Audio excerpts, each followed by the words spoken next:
কাপড়ের ভিতর থেকে। ওয়াও, দেখলেই তো মন ভরে যায়। মধু মধু মধু, রসমালাই রসমালাই, মধু মধু, অনেক সুন্দর। হ্যালো এভরিওয়ান, আসসালামু আলাইকুম। আশা করি সবাই ভালো আছেন। আলহামদুলিল্লাহ আমরাও সবাই ভালো আছি। তো আজকে আমরা কোথায় আসছি? আজকে আসছি আমার বাবার বাসায়। দেখেন আমার আম্মু অসুস্থ শরীর নিয়ে অনেক কিছু আমাদের জন্য রান্না করছে। পোলাও, রোস্ট, গরুর গোশত, ইলিশ মাছ, চিংড়ি মাছ, সেমাই, পায়েস। আসলে কি জানেন, আমি যেখানেই খাই না কেন কিন্তু আমার মায়ের হাতের খাবারটাই আমার কাছে অনেক মজা লাগে। আমি কোনো জায়গায় গিয়ে পেট ভরে ভাত খেতে পারি না, কিন্তু আম্মুর হাতের রান্না আমার কাছে এত মজা লাগে তা বলার না। সব কিছুই কেমন জানি অনেক ভালো লাগে। তো এই তো আমার বোন সালাদ কাটতেছে। তোয়াকে এখন আম্মু বলে তোয়াকে খাবার দে, দেখ ও হাত দিয়ে খায় কিনা, এর জন্য খাবার দিলাম ওকে।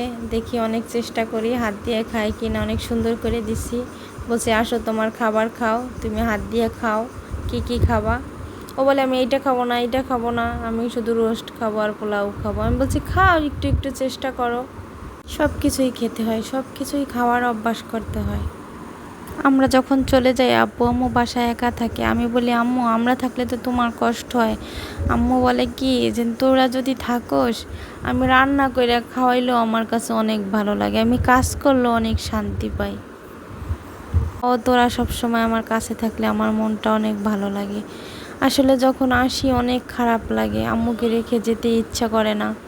যতই বাবা মা একা থাকুক, কিন্তু মেয়েরা তো আর থাকতে পারে না। মেয়েদের দিন শেষে অবশ্যই শ্বশুর বাড়ি চলে যেতে হয়। এই যে তাসকিনের নানু তাসকিনকে সালামি দেয়। এই যে তোর নানু তোকে দিল। তোমার দিকে তাকানো। তো আমরা এখন চলে যাব তোর দাদা বাড়ি। তো এই যে আমার বাবার বাড়ি ছেড়ে চলে যাচ্ছি, আসলে অনেক কষ্ট লাগতেছে। আব্বু আম্মুকে রেখে যাব। আসলে মেয়েদের বাড়ি কোনো বাড়ি বাড়ি নয়, মেয়েদের জীবনটাই হচ্ছে যাযাবর। বাবার বাড়ি বাবার বাড়ি, স্বামীর বাড়ি হচ্ছে পরের বাড়ি, আবার ছেলেদের বাড়ি, মানে এরকম। মেয়েরা তো মানে মেয়েদের জীবনটাই অন্যরকম। তো আর চাকি নেই, দেখেন গাড়িতে উঠা আর এইটা খাবে ওইটা খাবে। আমার ভাই গাড়িতে উঠিয়ে দিয়ে গেছে, ও ঢাকায় চলে গেল। কাল আমি চলে যাওয়ার সময় আমার মনটা অনেক খারাপ থাকে। তো ভালো থাকবেন, সুস্থ থাকবেন, আল্লাহ হাফেজ।